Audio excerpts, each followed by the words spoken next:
Em nome de Jesus, nós queremos pedir a Tua bênção sobre este momento tão importante para as nossas vidas. Um tempo de reflexão, de estudo e de conhecimento da Tua Palavra. Por favor, ó Deus, o mesmo Espírito que soprou sobre a vida de João, o inspirando para produzir esse texto, sopre sobre nós nessa noite e fale poderosamente às nossas vidas. Cuida, Senhor, de todas as coisas que irão acontecer neste momento. Leve a nossa mente e o nosso coração cativos até a Tua presença e assim a gente desfrute de forma plena a respeito de tudo aquilo que o Senhor tem para nós. Em nome de Jesus. Amém. Socorro, não estou sentindo nada. Nem medo, nem calor, nem fogo. Não vai dar mais para chorar nem para rir. Socorro, alguma alma mesmo que penada me empreste suas penas. Já não sinto amor, nem nada. Já não sinto nada. Socorro, alguém me dê um coração, que esse já não bate nem apanha. Por favor, uma emoção pequena. Qualquer coisa que se sinta, tem tantos sentimentos, deve ter algum que sirva. Essa é uma música cantada pelo Arnaldo Antunes. O Davi adora essa música, ele gosta muito do tom da voz do Arnaldo Antunes, então a gente tem ouvido de forma mais contundente aqui em casa. E essa semana eu me deparei com essa canção e ela tem uma linguagem muito especial, porque ela está falando de um movimento que acontece em nosso coração, de que com o passar do tempo nós nos acostumamos com todas as situações complicadas e difíceis que vivemos, inclusive desenvolvemos um certo cinismo na qual a gente nem mais não se envolve com a situação, como não sente absolutamente nada por ela. Se não se envolver tem a ver com a razão, o não sentir nada tem a ver com as emoções. Há muitas pessoas, nesse tempo que nós estamos vivendo de pandemia, que estão optando pelo movimento do avestruz, de colocar a cabeça dentro da terra, ficar trancado dentro de um apartamento, esperando que tudo melhore, e quem sabe daqui a alguns meses, alguns dias, ele tire a cabeça de fora, ou ele saia do seu apartamento e acredite que tudo esteja mudado, transformado, melhorado, ou tudo tenha voltado ao normal. Infelizmente, a forma de vida que tínhamos antes não será mais experimentada na volta da pandemia. As relações serão novas, as possibilidades serão diferentes. Você deve estar experimentando isso, por exemplo, quando você vai minimamente a algum local onde há outras pessoas. Um elevador. Se alguém entra com você no elevador, você já fica todo receoso. Será que essa pessoa está contaminada? Será que essa pessoa vai me transmitir o vírus? Será que eu tenho vírus e eu vou transmitir esse vírus para essa pessoa? Isso vai mudar muito as nossas relações. Aqui na Igreja da Vila, com o nosso conselho, nós temos pensado de forma muito séria e responsável a respeito da volta dos trabalhos da igreja. A gente sempre conversa sobre isso quando temos os nossos encontros. Mas diante dessas possibilidades novas de vida, dessa situação experimentada pela humanidade a partir de agora, nós estamos sendo extremamente responsáveis, com os pés no chão, para tomar a decisão da volta. Então nós estamos optando em conversarmos, analisarmos, para que justamente este novo momento não seja ignorado, que esse novo momento não seja não sentido, mas que este momento em que estamos vivendo, a gente com muita seriedade pense sobre ele, mas ao mesmo tempo nos envolvamos emocionalmente.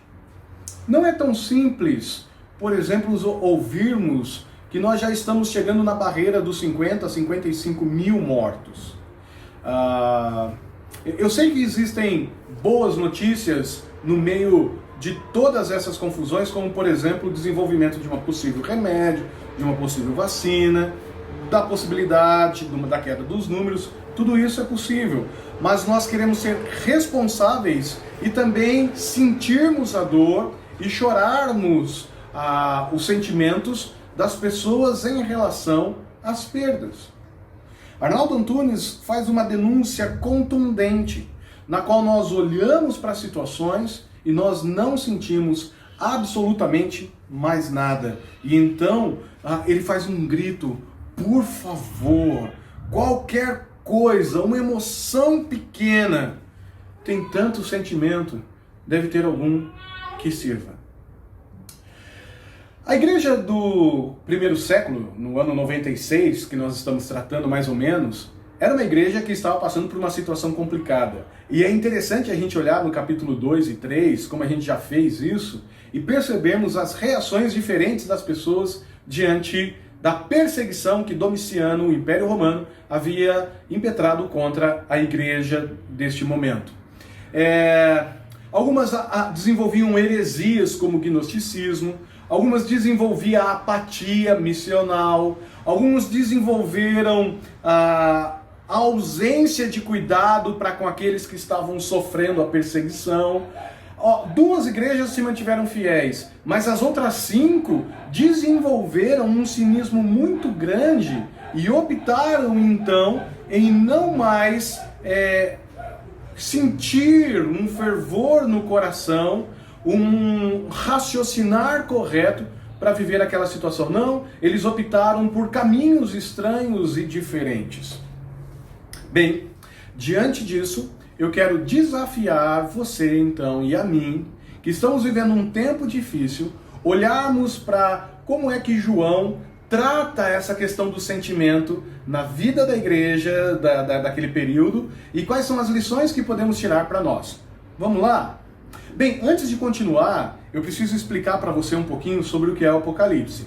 Eu tenho dito para vocês já há 4 domingos, que Apocalipse significa revelação. Revelação é um movimento na qual Deus lá do céu desce em nossa direção e tira um véu dos nossos olhos, levanta a cortina para que a gente possa enxergar de forma mais completa o que está acontecendo, realidades que a gente não tinha acesso.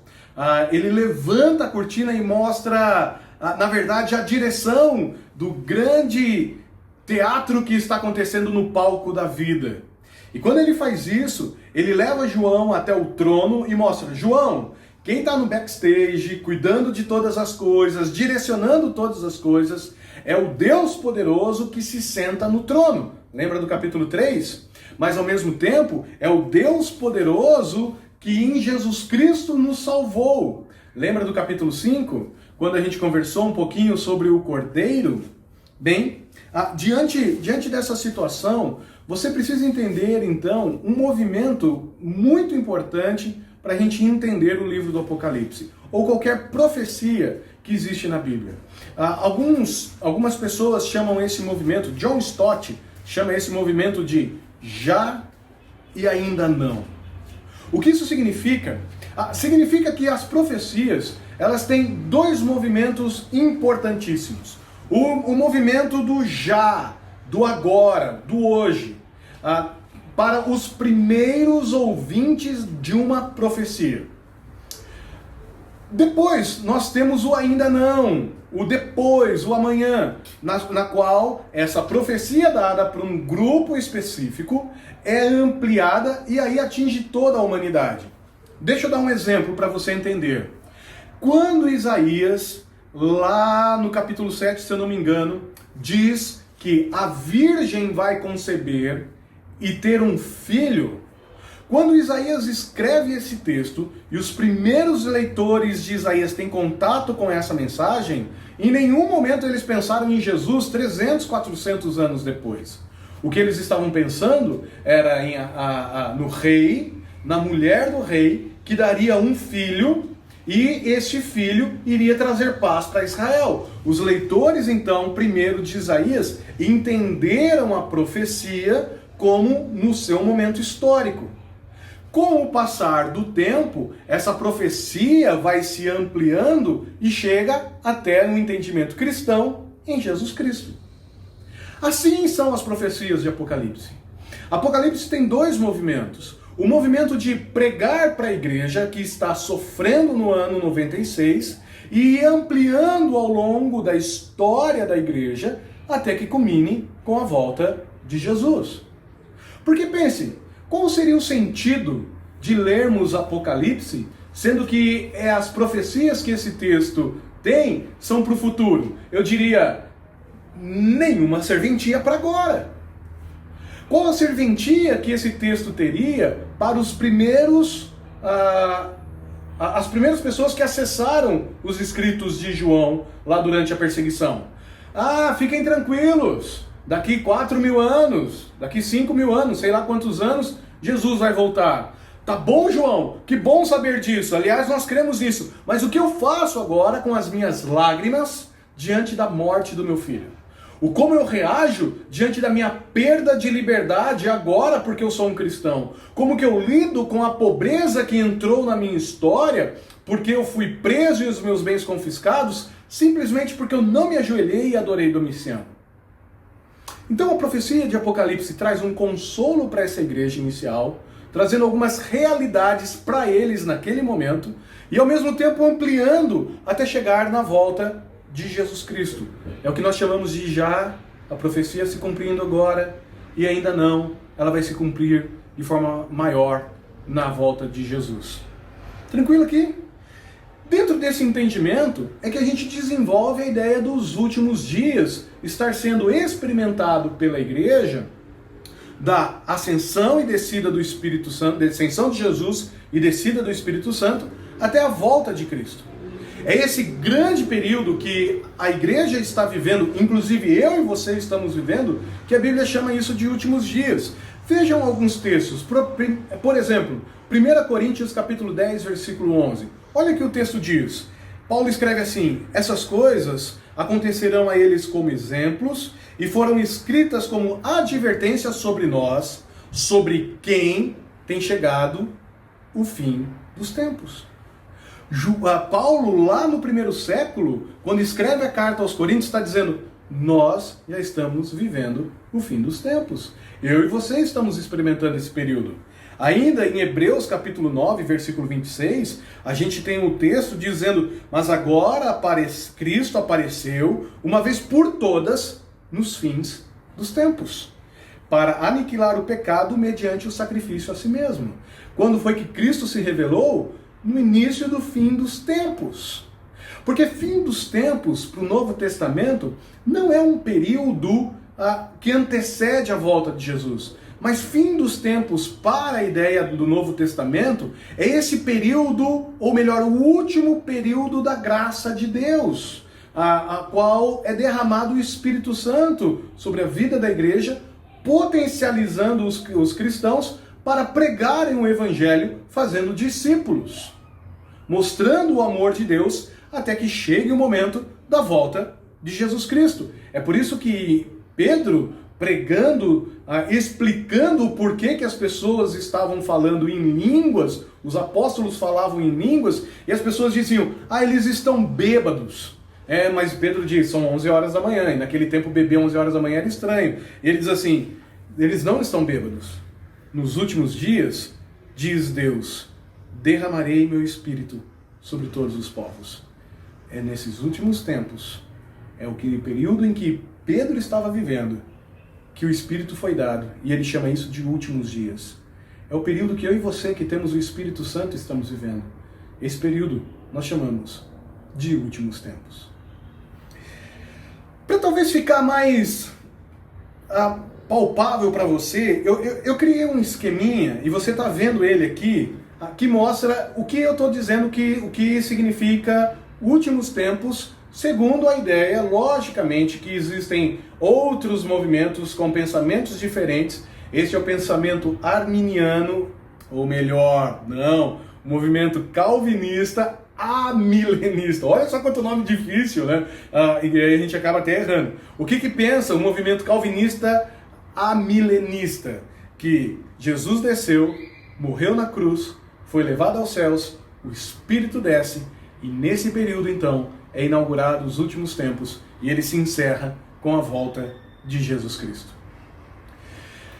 Pensando assim, gente, é que eu estou propondo para vocês que a leitura a respeito do capítulo 6 de Apocalipse não é um período só que aponta para os últimos tempos. Esse é um texto que aponta para todo o período da história da igreja. Então ele tem um movimento de cumprimento da profecia no ano 96 e vai se estendendo e crescendo até que chegue o nosso período, que é maior do que o período do que os cristãos viviam. O entendimento desse texto é maior e ele vai intensificar até a volta de Jesus Cristo. Assim sendo, preste muita atenção nisso. O que eu quero propor para vocês é que os selos não serão abertos no futuro. E muito menos propor para você que alguns selos foram abertos no passado. O que eu quero mostrar para você é que os selos foram todos abertos. Pelo menos os 6 primeiros, que é o que nós vamos estudar hoje, porque o 7º é só quando a gente chegar lá no capítulo 8. Calma, a gente não tem pressa, a gente está caminhando aqui tranquilamente. Eu espero manter vocês aí atentos a essa conversa até chegarmos lá. O que isso significa? Que esse selo foi aberto, todos esses selos, 6 selos foram abertos no primeiro período ali do texto, e eles estão sendo abertos ao longo da história, e no tempo que antecede a volta de Jesus, eles serão abertos de forma muito mais intensa. Isso é, os sinais que esses textos demonstram sempre aconteceram na história da igreja, na história desse período, do que eu estou chamando de últimos tempos, e se intensificará com a volta de Jesus.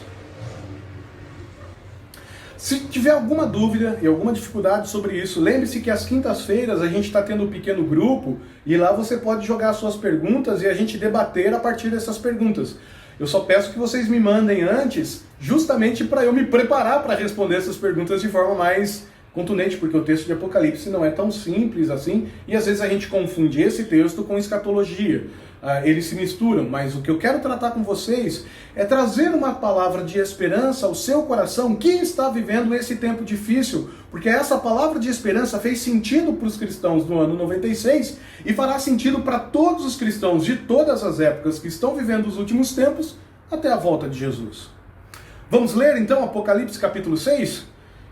Você pensa que é fácil, né? Estudar Apocalipse. Não é tão simples assim. Vamos lá então dar uma olhada. Eu quero mostrar para você a abertura do primeiro selo. E ele vai acontecer nesse período que eu chamo de últimos dias. Aconteceu, acontece, irá acontecer. E está acontecendo.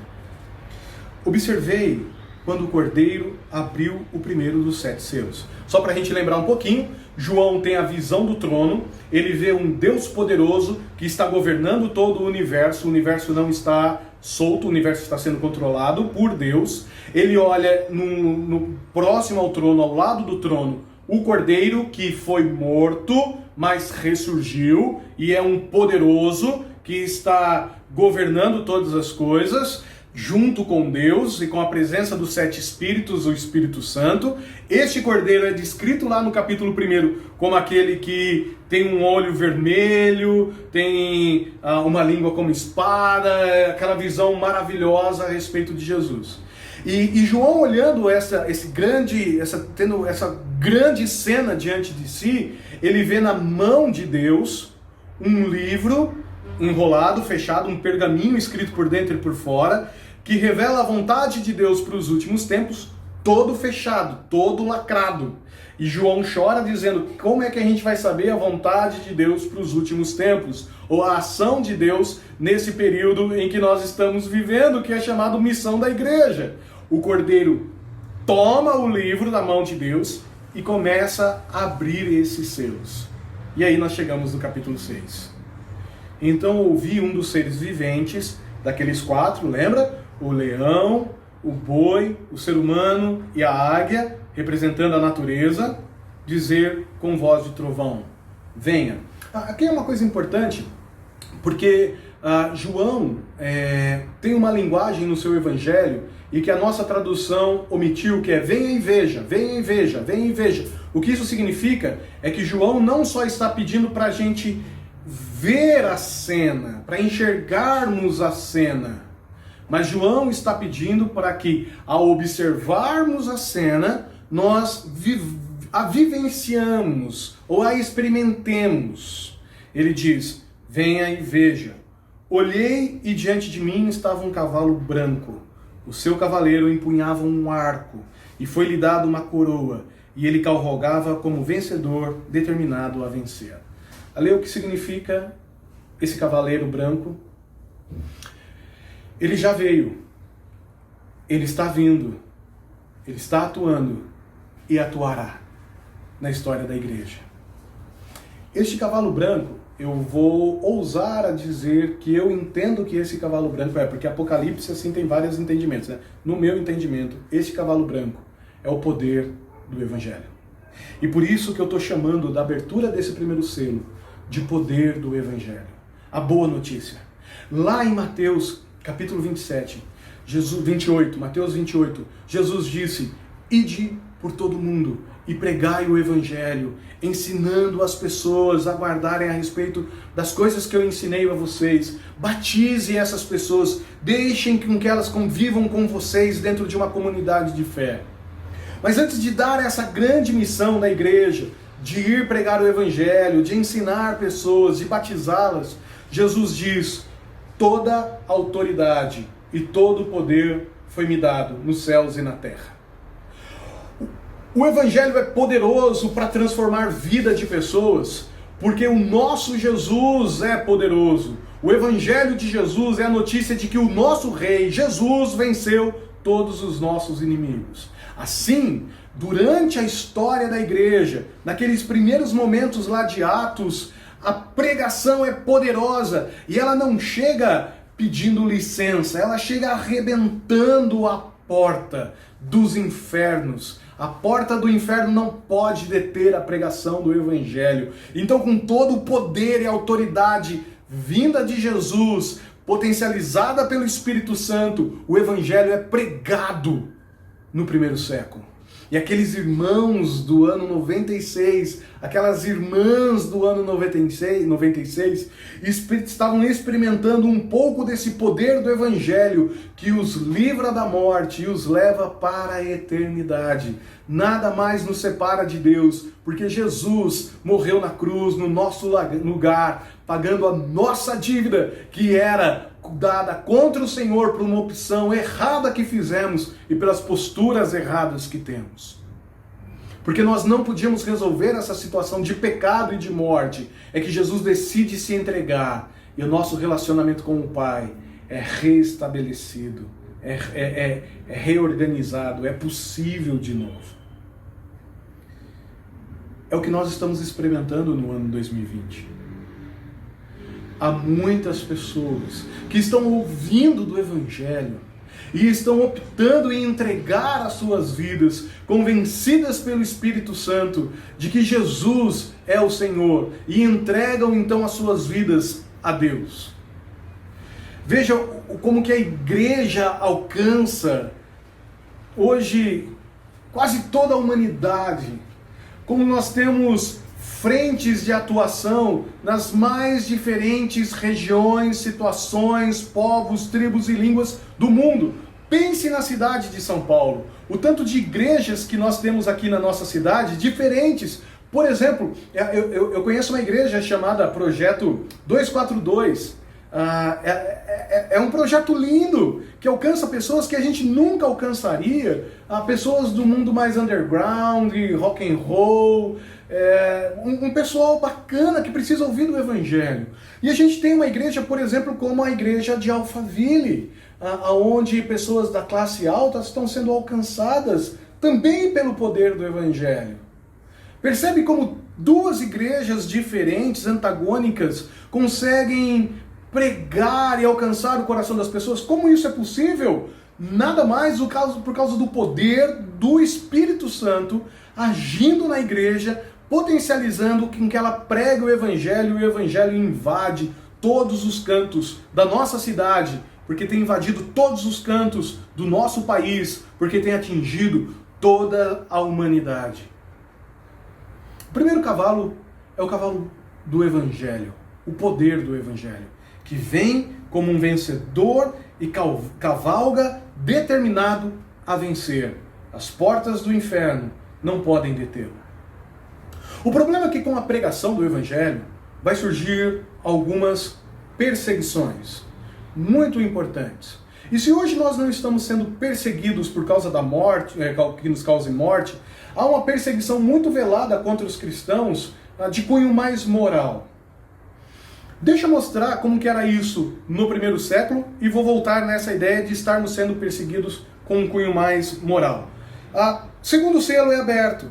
E aí a reação das pessoas, ou a reação do mundo, é uma reação de maldade para com os cristãos. A primeira reação é da guerra. Quando o cordeiro abriu o segundo selo, ouviu o segundo ser vivente dizer: venha e veja, venha e experimente. Então saiu outro cavalo, e este era vermelho. E o seu cavaleiro recebeu o poder para tirar a paz da terra e fazer com que os homens matassem uns aos outros. E lhe foi dado uma grande espada. Qual é esse segundo cavaleiro? Esse segundo cavaleiro é a guerra, que acontecia no ano 96 contra os cristãos do primeiro século. Porque eles eram bons cristãos, seguidores de Jesus, a guerra contra os cristãos se estabeleceu. E a morte era uma realidade. Ora, é engraçado como guerras são feitas. Porque guerras são elaboradas por poderosos, mas quem morre são fracos. Vamos invadir o Iraque. Vamos quem? Vão vocês, os seus filhos. Vamos estabelecer a paz no Afeganistão, mandando um exército para lá. Vamos quem? Vão vocês. Porque nós vamos ficar aqui na nossa Casa Branca tomando o nosso chá, uísque, fumando o nosso charuto, enquanto os nossos filhos estão sendo mortos. Vocês percebem que a guerra é um movimento de poderosos contra fracos? Dos ricos contra os pobres? Dos governantes, reis, príncipes, presidentes, o nome que tiver, dada e impetrada contra as pessoas simples das ruas das cidades? Sim, o Evangelho vem e denuncia o poder dos poderosos. E porque ele denuncia esse poder falso dos poderosos, conquistado através da manipulação de gente simples, é que então surgem as guerras. Domiciano, você não é rei coisa nenhuma. Você não manda em nada. O Senhor é Jesus Cristo. Você acha que Domiciano ficou feliz? De jeito nenhum. E então ele se levanta contra os cristãos.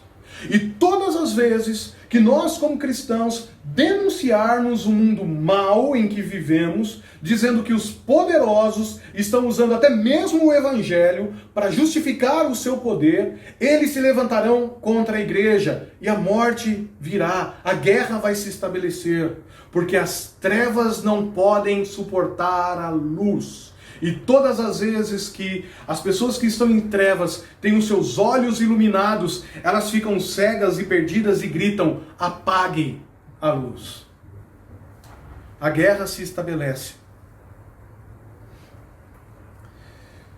Eu estava assistindo uma reportagem muito interessante essa semana. Eu ouvi uma banda na minha adolescência chamada Raimundos. Sim, as letras são horríveis, mas eu era um adolescente. Eu talvez faltasse um pouco de entendimento para entender um pouco aquelas músicas. E o Abrantes, o vocalista daquela banda, estava dando uma entrevista e a pergunta que foi feita para ele foi: cara, por que você parou de cantar as músicas do Raimundos ao se tornar um cristão?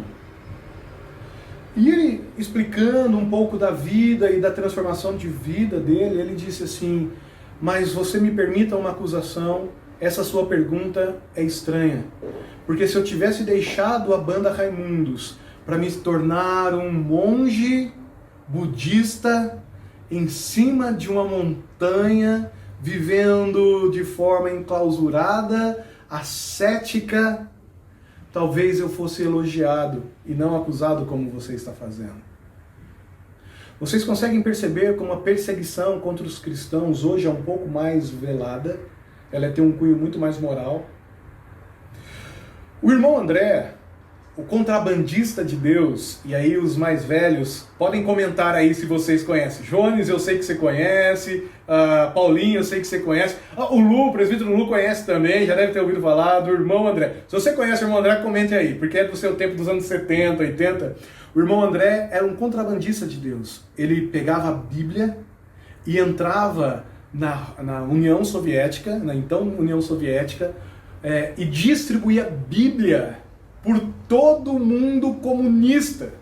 Porque o comunismo não é tão liberdade como dizem por aí, viu, gente? Não cai nessa balela, não. Porque o comunismo perseguia a igreja lá na Rússia ou na União Soviética. E então André precisava esconder as Bíblias dentro do seu carro e entrar na União Soviética distribuindo Bíblias de forma clandestina. Ele era chamado de, então, o contrabandista de Deus. Uma vez André recebeu uma carta dizendo assim: irmão André, nós estamos orando por você para que Deus te dê vitória sobre os seus inimigos. E André disse assim: então, igreja do Ocidente, igreja norte-americana, eu vou orar por vocês, porque eu sei quem são os meus inimigos, mas vocês não sabem quem eles são. É mais ou menos isso que a gente vive. Se no ano 96 a gente conseguia denominar o nome do perseguidor, era o imperador romano, hoje essa perseguição é muito mais velada, escondida, e a gente está perdido sem entender muito bem quem é o nosso inimigo. A má notícia dessa história é que esse poder só vai se intensificar com o passar do tempo.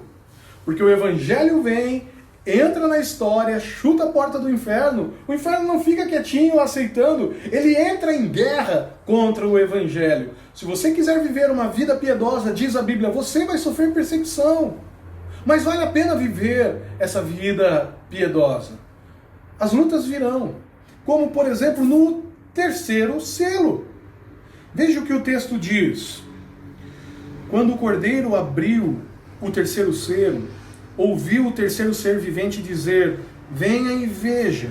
Olhei, e adiante de mim estava um cavalo preto. O seu cavaleiro tinha na mão uma balança. E a ideia de balança é de justiça, né?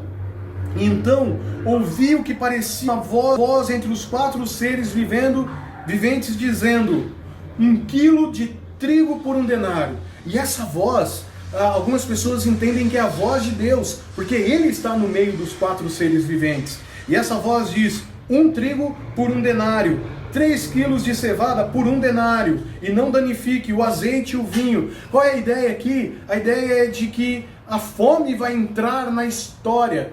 Os cristãos do ano 96, por serem bons cristãos, estavam tendo os seus bens confiscados, e por causa disso a fome se instalou. Ale, como assim fome? Simples, porque o texto está dizendo que 1 denário iria comprar 1 quilo de trigo. Para você ter uma ideia, 1 denário equivale a um salário de um trabalhador de um dia.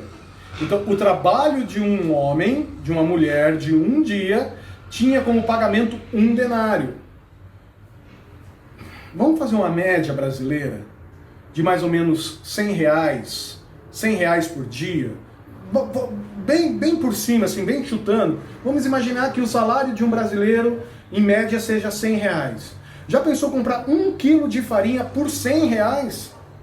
Ou então 3 cevadas, que é o material mais barato, por R$100? Você vai conseguir fazer um pão para sua família.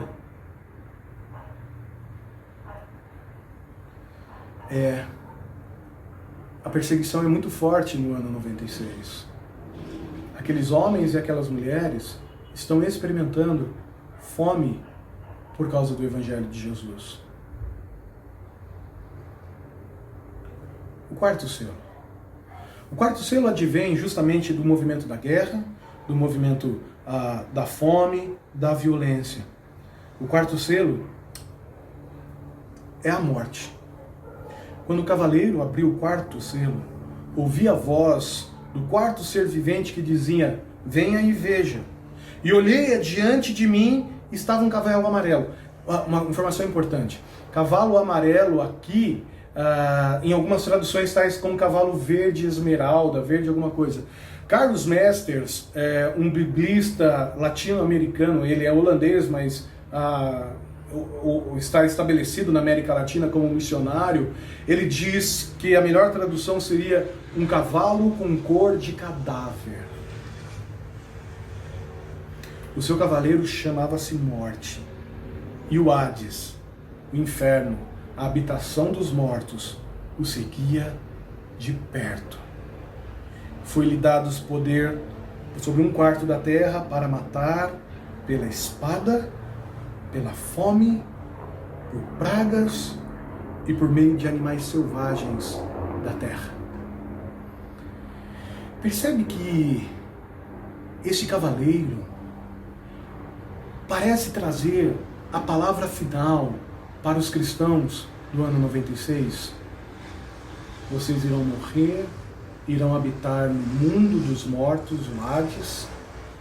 Vocês não irão morrer por morte natural. Vocês vão morrer por opressão, espada, fome, pragas e até animais selvagens. Sim, os cristãos eram mortos pelo Império Romano por espada. Sim, eles eram mortos por causa da fome, por não ter como comprar comida. Eram mortos por causa de doenças, por não terem acesso a um bom tratamento, ou melhor, para um movimento na qual eles poderiam se proteger de doenças. E por animais selvagens jogados dentro das arenas. E aí os leões faziam a festa, destruindo o corpo de um cristão. A abertura do quarto selo traz muito medo àquelas pessoas. E quando eles liam essa história, eles diziam: uau, nós estamos experimentando isso. O quarto selo está aberto e a morte é uma realidade sobre as nossas vidas. Contamos perdas dominicalmente ao invés de contarmos vitórias. Parece então que aquele cavaleiro branco que veio para vencer está sendo derrotado pelas forças do mal. Há muitos cristãos espalhados sobre a face da terra, como por exemplo na Uganda, que estão sofrendo perseguições terríveis, porque eles estão dizendo que o Evangelho veio para vencer.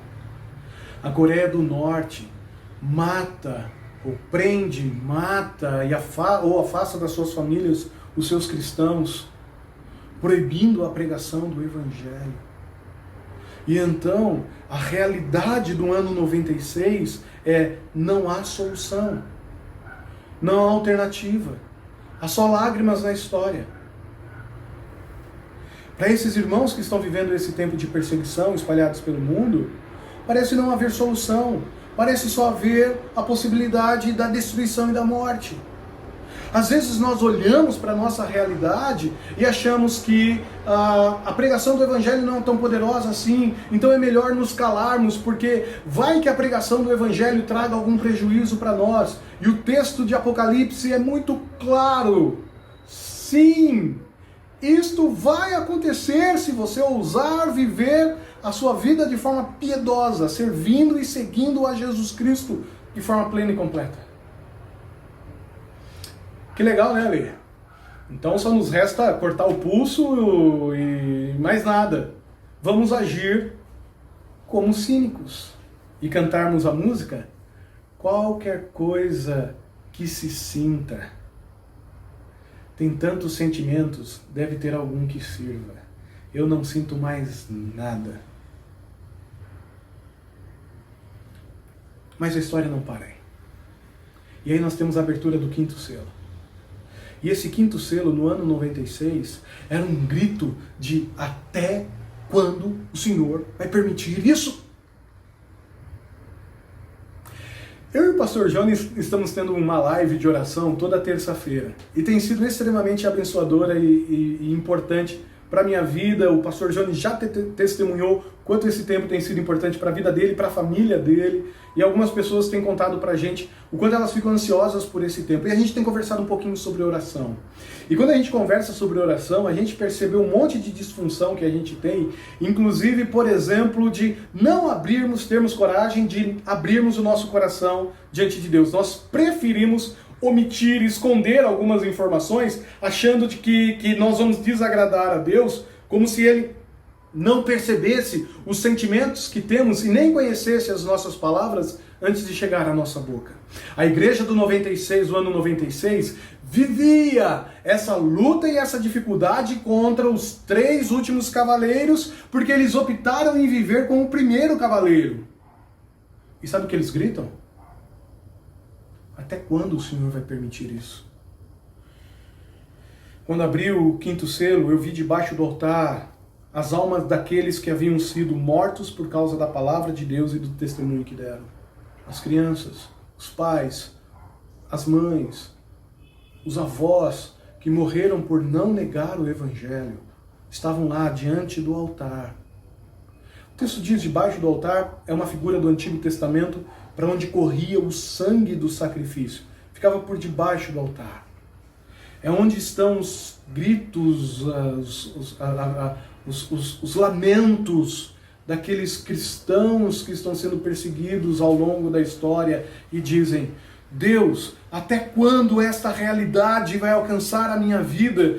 Porque eu sou um bom cristão. Até quando essa dificuldade vai ser determinante? Enquanto eu prego o seu evangelho, eu não consigo mais, eu não aguento mais.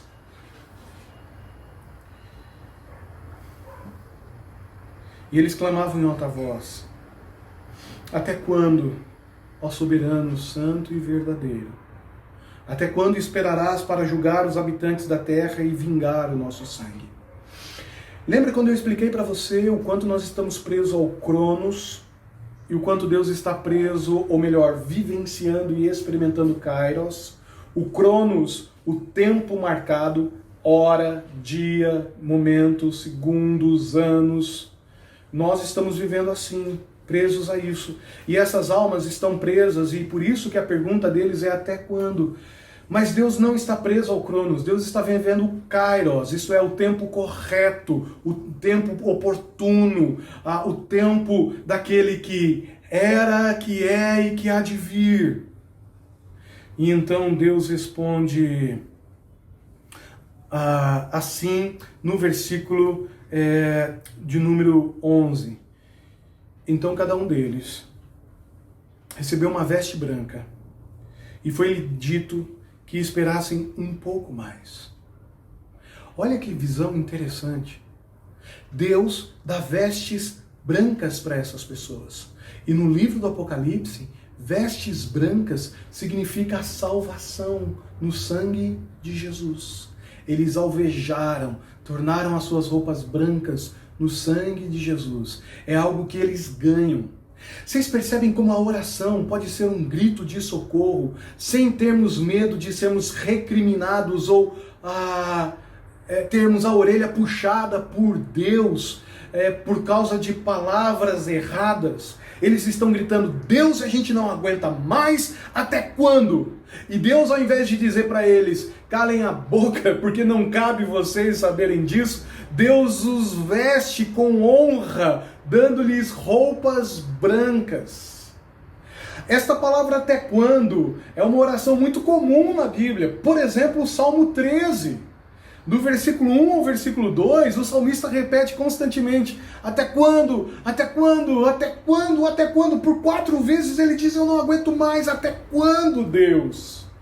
Se a situação está difícil para aqueles cristãos no ano 96, Deus não vai pedir para que eles finjam que está tudo bem e saiam cantando: te agradeço por tudo o que tens feito. Não! O grito deles é: até quando? Se a sua vida está difícil, a situação está complicada, não se sinta constrangido de colocar os seus sentimentos diante de Deus e dizer: até quando? E sabe o que Deus vai fazer com você? Ele vai te acolher porque Ele te ama e sabe que alguém que diz assim para Ele, até quando? É alguém que tem um relacionamento sincero com Ele e sabe que Ele é o único capaz de intervir de forma contundente na história e mudar a situação. Se você sabe disso e tem orado isso, saiba que Deus tem ouvido a sua oração. O texto continua e diz assim: esperem um pouco mais, porque eu não estou vivendo Cronos, eu estou experimentando Kairos, até que se complete o número dos meus conservos irmãos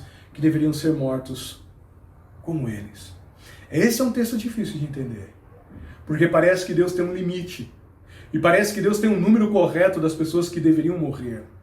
E a gente não consegue entender muito bem esse texto, tentar explicá-lo, porque às vezes quando a gente tenta explicar, a gente tenta justificar Deus. E o texto está dizendo isso claramente. Deus tem um limite, e o limite dele é algo que a gente não consegue entender. Por que ele não mata, não intervém no primeiro e espera morrer milhares? A gente não sabe.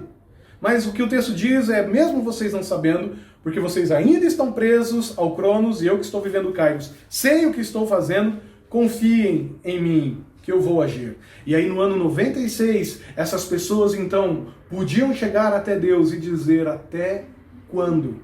Percebem que o selo não é uma abertura futura, mas é uma abertura para aquelas pessoas.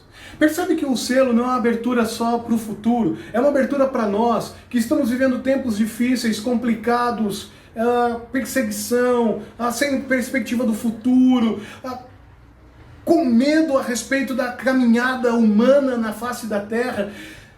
E a gente pode perguntar, Deus, até quando isso? Até quando isso? Jesus está voltando? A gente tem que esperar mais? Até quando? Até quando? Até quando? Ore a Deus e chore diante dele. Se você perdeu alguém querido por causa desse vírus maldito, se oportunidades foram tiradas de você por causa dessa situação complicada, se você perdeu o seu emprego, se você está passando por qualquer dificuldade aqui na história por causa da ação dos 3 cavaleiros que traz a morte para nós, chore diante de Deus, lamente e diga até quando. E Deus vai te acolher, porque você é um salvo, um eleito. E aí nós temos o 5º selo. E o 5º selo é um selo da ação de Deus depois do lamento dos justos. No capítulo de número 5, anjos chegam na presença do Cordeiro, que parecia ter sido morto, mas agora era o leão da tribo de Judá, a raiz de Davi, e eles têm uma taça. E eles chegam diante do Cordeiro e apresentam essa taça de ouro bonita. E o texto diz que essa taça representa as orações dos cristãos. E essa taça está enchendo, enchendo, enchendo. E aqui no versículo 11 parece que essa taça em algum momento vai extravasar. O líquido dela vai extravasar, vai cair. E Deus vai dizer, chega, agora é o momento da intervenção. E aqui nós temos o Apocalipse. Olha que texto lindo. E que causa muito medo. Observei quando ele abriu o 6º selo. E aí houve um grande terremoto. O sol ficou escuro, como tecido de crina negra. Toda a lua tornou-se vermelha como sangue, e as estrelas do céu caíram sobre a terra, como figos verdes caem da figueira, quando sacudidos por um vento forte. Os céus foi se recolhendo, como se enrola um pergaminho, e todas as montanhas e ilhas foram removidas de seus lugares. E aí as pessoas leem esse texto e dizem, uau, teve um terremoto não sei aonde. Opa, acho que começou a abrir o 6º selo. Não abriu, porque o sol não ficou escuro. Ah, então não foi, abriu só um pouquinho, fecha de novo. Oh, não, a lua tá ficando vermelha. Então acho que o 6º selo tá no meio. Não é nada disso, é uma ação da natureza. Esse texto não é um texto literal, esse texto é um texto altamente alegórico, na qual a sua figura de linguagem é trazer uma esperança para aqueles que estão gritando, Deus, até quando? E Deus responde, agora. Mas agora quando? Agora, dia 21 de junho? Agora, dia 28 de junho? Ou semana que vem? Quando que vai ser isso? Deus diz, não é no seu tempo, Cronos, É no meu tempo, Kairos. Isso aconteceu no ano 96, tem acontecido ao longo da história e vai se intensificar quando eu voltar. As portas do inferno não deterão o evangelho. E aí essa figura de linguagem usada aqui por João para descrever essa intervenção forte e poderosa de Deus mostra a destruição de Roma. Como, Ale? Roma e seus deuses. Como, Ale? Simples. O Sol era um deus adorado. O Império Romano era chamado de Sol Invictus. Eles nunca haviam sido derrotados. E então a mensagem para aqueles cristãos do primeiro século é: Domiciano vai ser derrotado. E ele assim o foi. O Império Romano vai cair. E o Império Romano caiu. E aquele ambiente de morte de cristãos nada mais é do que um grande espaço de ruínas.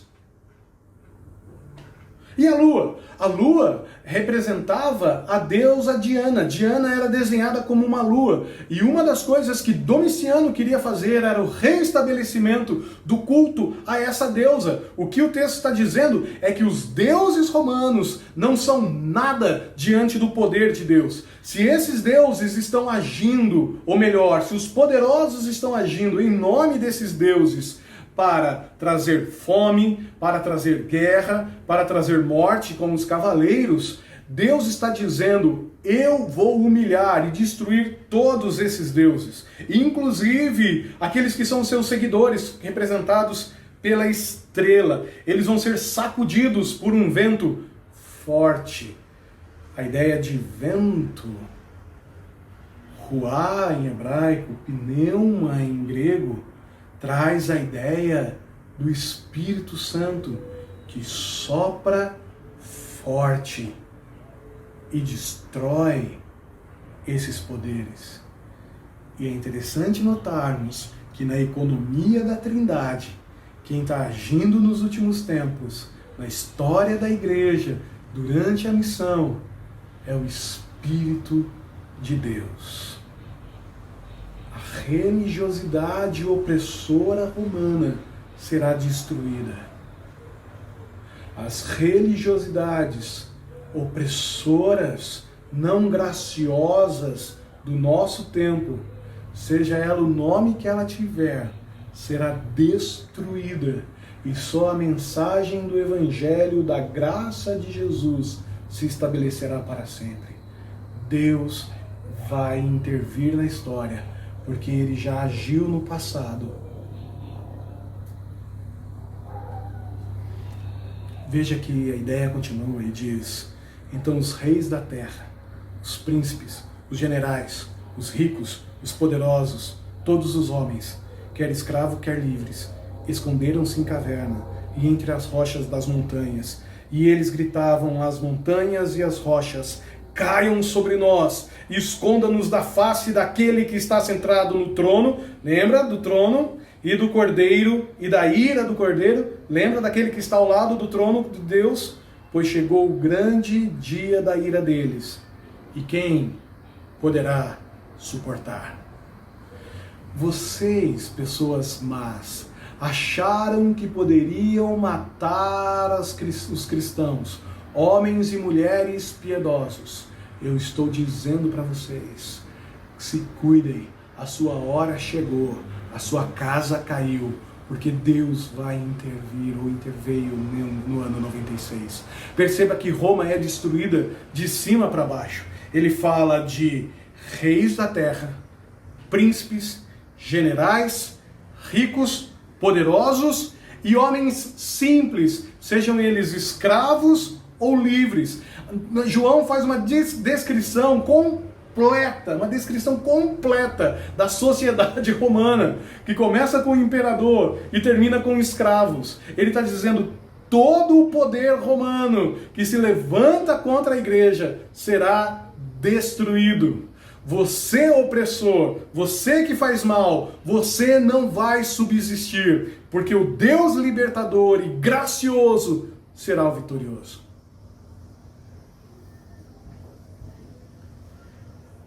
Os últimos selos foram abertos, Ale?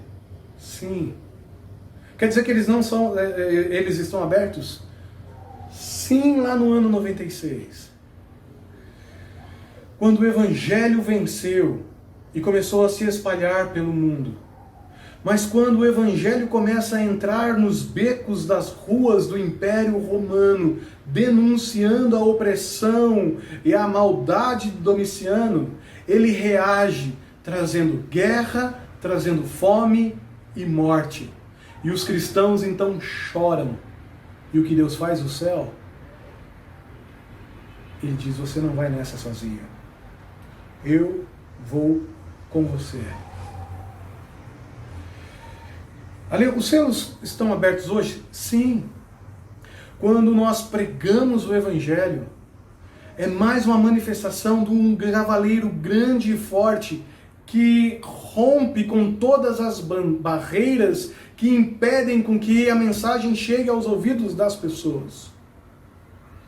E transforma o coração, rompendo também todas as barreiras de resistência a se render a esse Evangelho. O problema é que essa pregação traz também algumas dificuldades muito importantes. Guerra, perdas, inclusive morte. E o que a gente faz? A gente se ajoelha e ora e chora e diz: Deus, até quando? Até quando? Até quando? E Deus diz: chega, basta, eu vou libertar vocês dos opressores. Ale, mas esses selos serão abertos no futuro? Também. Quando todas as vezes que o Evangelho for pregado no futuro e trouxer perseguição e os cristãos chorarem, Deus vai intervir na história e vai dizer: basta, até que chegue um grande dia em que o basta de Deus será definitivo com a volta de Jesus, e aí todos os poderosos serão jogados no lago de enxofre, juntamente, todos os poderosos, os opressores, serão jogados no lago do fogo do inferno, juntamente com o diabo e com a besta, com o anticristo e todos os seus seguidores. Mas isso é para o final da nossa série. Olha que coisa bonita que diz a respeito dos selos. Os selos não são conjecturas, movimentos de tentar adivinhar quando eles chegarão. Esse texto é uma mensagem para você. Se renda ao Evangelho, porque ele é poderoso para transformar a sua vida.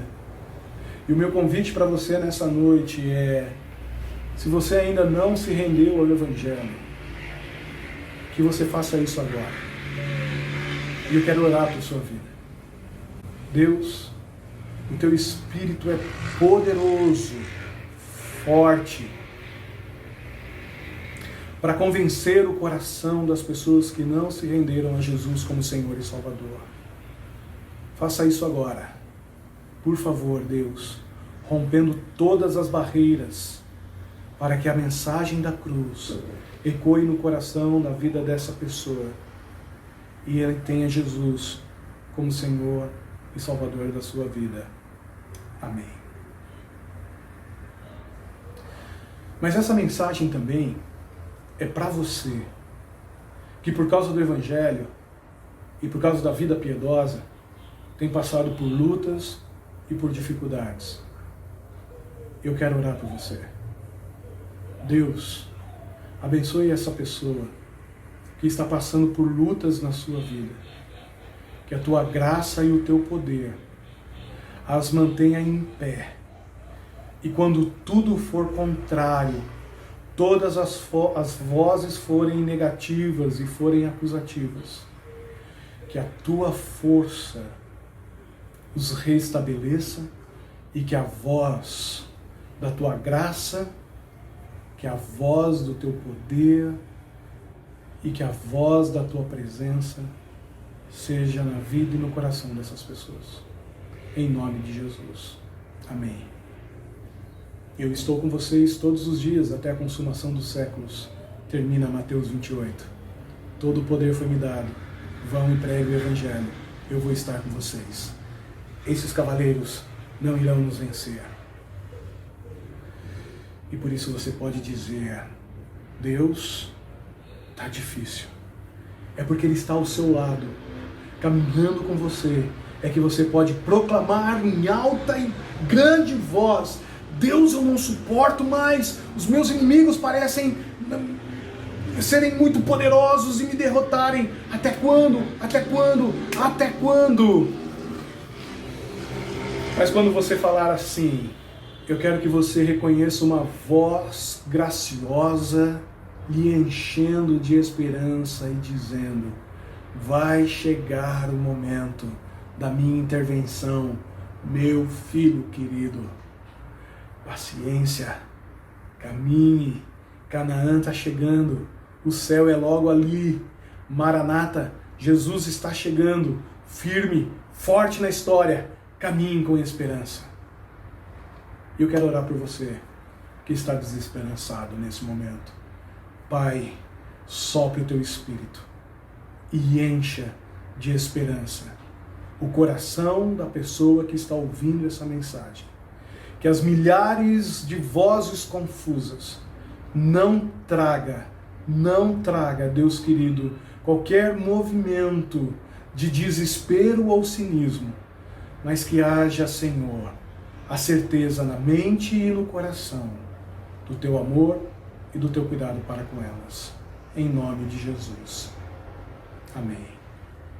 Deus te abençoe. Amém.